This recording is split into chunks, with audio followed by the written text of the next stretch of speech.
what happens, I mean, you've observed it, you observe it all day long. What happens when the human soul encounters kindred spirits? It's a kind of magic, no?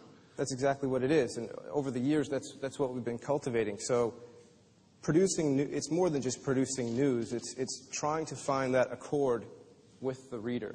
And what happens when you do that, it transcends just whatever mechanism that you've used to communicate with them on. It goes beyond that to the point where there's a connection to the brand, and not just to the brand because that's a point of leverage or broadcast point, but it goes further than that because there are connections with all the people that you associate with that the brand introduced you to, right? And so as a technology partner, my agency W3 Edge has been working to characterize and help people understand how content consumption cultivates these communities, and how once you understand how people consume content, what content is effective, what can you do to duplicate that process and encourage these communities to develop?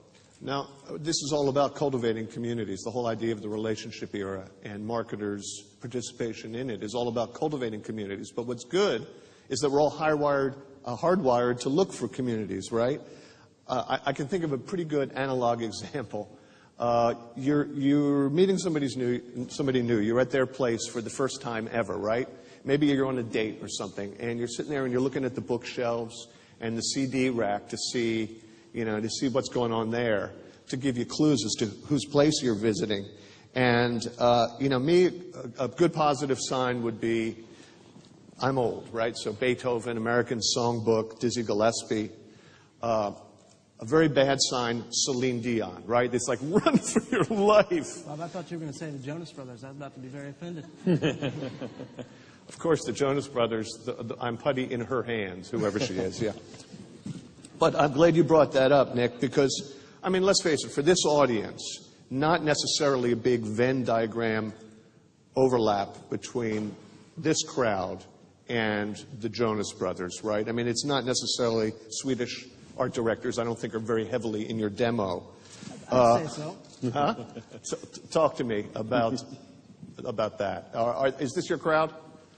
Yeah, I think that the season my brothers and I are in, as individuals and as a group, is about expanding that audience and really creating the next level for us as a band and, like I said, as individuals. And we're all taking different steps, and we've had a pretty intense journey so far, about a 7-8 year long journey of building our audience up, building a relationship with them, using our online world, and also what we've had so far in the mainstream world as well. But it's been an exciting journey, and I'm looking forward to sharing kind of what we've learned about it so far, and hopefully giving some insight as to how it can help all of you in your business as well. And as coincidences go, Bob, Nick was actually up in Sweden with writers and producers of Swedish pop music the last week. So.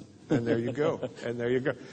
You're not a newcomer to this world. You actually your act was built substantially in social media, right? Not necessarily before it became big with labels and traditional media. Tell me that story.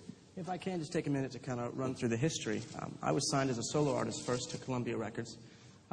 Did a solo record for them. It never got released because my brothers and I wrote a song that ended up on that record, and we started our own journey as a group. And this was when I was about 12, 13.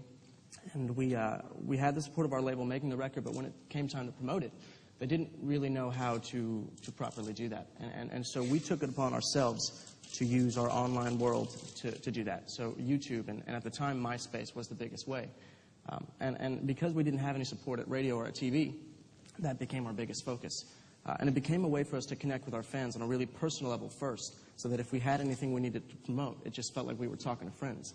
And I think it's been a really good thing for us in the whole journey, because we still maintain that friendship with them first. And then if there is a time where we need to talk about something that we want them to get involved in, or if we need to promote an area of our career, it is just like talking to a group of friends. To expand the audience for the Jonas Brothers or for Nick Jonas as a solo act, to include the subversive postmodernists who are here in the audience with us today, would the relationship era be any more useful than just brand advertising, mass advertising? Yeah. You're still trying to jam a square peg into a round hole, aren't you? No, absolutely not. I think Nick and the other panelists here actually embody many of the tenets of what we call the relationship era.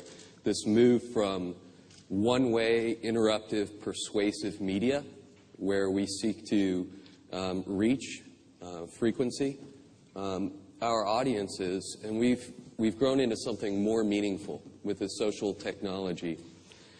What it's brought us from is a monologue into a real multilateral conversation, not a dialogue. I believe that's an erroneous term.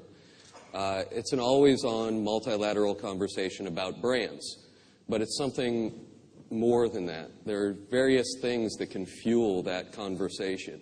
And I think what the Jonas group, Nick and his brothers, have tapped into is aligning themselves with brands and with causes that are congruent with the same values with those fans that connect with them so solidly. And really, it's a heck of a thing because Nick and his brothers are kind of role models for an entire generation globally.